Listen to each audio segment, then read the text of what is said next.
guys, kuha tayo ng lago para sa isda natin guys. Tukot-kot muna tayo guys ha, para makakuha tayo ng isda ulit guys, na tilapia o gurami o puyo o hugugsok o pantat guys. Ganyan talaga makukuha namin guys. Ito guys, maliit kasi guys eh, hindi na yan. Malaki yung nakuhain natin guys, para may makuha tayo na ano guys, so isda guys. Kutot muna tayo, may makita tayo. Ay, maliit pa to guys.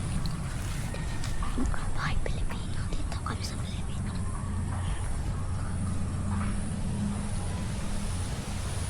Yeah. Ito guys, so papain tayo guys. Wait lang guys.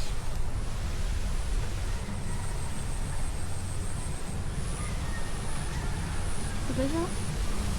Biglang liit kasi ng uod natin guys.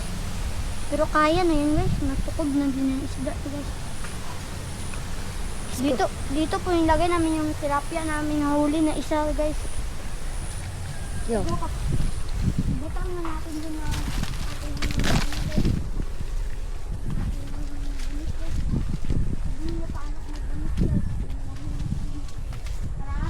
para may pangulam tayo guys. Oo nga.